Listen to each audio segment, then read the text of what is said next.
Welcome to அம்மா kitchen. இன்னைக்கு நம்ம என்ன பார்க்க போறோம்னா ஒரு கரம் மசாலா தான் செய்ய போறோம். அந்த கரம் மசாலா வந்து நம்ம நான்வெஜ் எல்லாத்துக்குமே யூஸ் பண்ணலாம். அதுவும் இல்லாம நம்ம பிரியாணி செஞ்சாலும் பிரியாணிக்கும் யூஸ் பண்ற மாதிரி தான் நம்ம வந்து கரம் மசாலா செய்ய போறோம். அது எப்படி செய்யலாம்னு சொல்லிட்டு பாக்கிறதுக்கு முன்னாடி நம்ம சேனல் ஃபர்ஸ்ட் டைம் பாக்குறீங்கன்னா பார்க்கும்போது சப்ஸ்கிரைப் பண்ணி வச்சுக்கோங்க. பக்கத்துல இருக்க பெல் பட்டனையும் பிரஸ் பண்ணி வச்சுக்கோங்க. அதுல ஆல்ன்ற ஆப்ஷனை செலக்ட் பண்ணி வச்சீங்கன்னா நாங்க போற வீடியோ வந்து நோட்டிபிகேஷனா வரும். வாங்க வீடியோக்குள்ள போலாம்.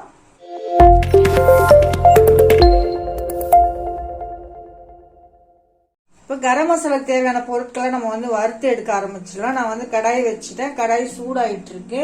ஒரு 2 ஸ்பூன் அளவுக்கு வந்து நான் வந்து மிளகு சேர்த்துக்கிறேன். இது வந்து 2 ஸ்பூன் அளவு மெஷர்மெண்ட் நான் கொடுக்கறது. 1 ஸ்பூன்னா எல்லாத்துலயுமே இதுல வந்து நீங்க கம்மி பண்ணிக்கோங்க. அதே மாதிரி 2 ஸ்பூன் அளவுக்கு வந்து நான் ஜீரகம் எடுத்திருக்கேன். 2 ஸ்பூன் அளவுக்கு நான் தனியா எடுத்திருக்கேன்.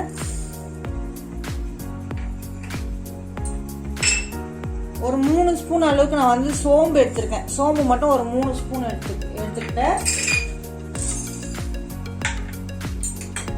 ஒரு 2 ஸ்பூன் அளவுக்கு கிராம்பு எடுத்திருக்கேன். ஒரு 30 ஏலக்காய் எடுத்திருக்கேன். நானு 2 ஸ்பூன்ன்றதுனால ஒரு 30 எடுத்திருக்கேன். நானு ஒரு 4 பட்டை, இது பெரிய பட்டையா இருக்கு, நான் உடைச்சிக்கிறேன். உடைச்சி சேர்த்துக்கலாம். அது கூடவே வந்து ஒரு 4 பிரியாணி இலை, கொஞ்சமா ஒரு 5-6 பூ, அந்த ஜாவித்ரி பூ வந்து ஒரு 5-6 பூ எடுத்துக்கினேன். ஒரு 4 வரமிளகாய், தேவைப்பட்டா நீங்க வரமிளகாய் சேர்த்துக்கோங்க. இல்லைன்னா வந்து வரமிளகாய் சேர்க்கலன்னா ஒன்றும் இல்லை. எல்லாத்துக்கும் ஒவ்வொரு குழம்புக்கு நம்ம வந்து யூஸ் பண்ணுவோம். அதனால வந்து வரமிளகாய் தேவைப்பட்டா சேர்த்துக்கோங்க. இப்போ இது எல்லாமே நம்ம வந்து வறுத்து எடுத்துக்கலாம். நம்ம மீடியம் ஃப்ளேம்ல வச்சுக்கோங்க. ஸ்டவ்வை வச்சுட்டு வறுத்து எடுத்துடலாம்.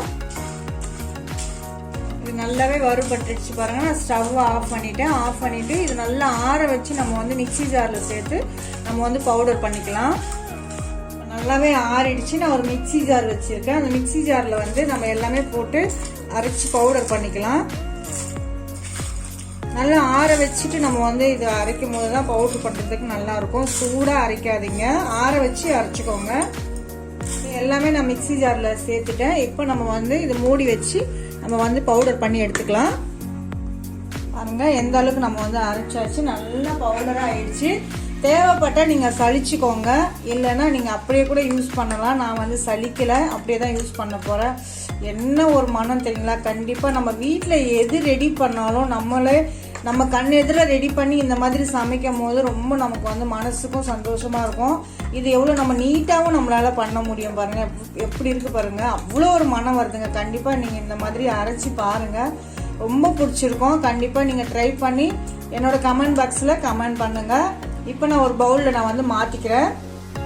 பாருங்க நமக்கு இந்த ஒரு கப்பில் வந்திருக்கு. நான் வந்து ஒரு பாட்டிலில் நான் வந்து ஸ்டோர் பண்ணி வச்சுப்பேன். நம்ம போட்ட மெஷர்மெண்ட்டுக்கு இந்த அளவுக்கு வந்திருக்கு பாருங்க. கண்டிப்பாக நீங்களும் ட்ரை பண்ணி நீங்கள் இந்த எந்த மாதிரி இருக்குது, என்ன டேஸ்ட் இருக்குது அப்படின்னு சொல்லிட்டு என்னோட கமெண்ட் பாக்ஸில் கமெண்ட் பண்ணுங்க.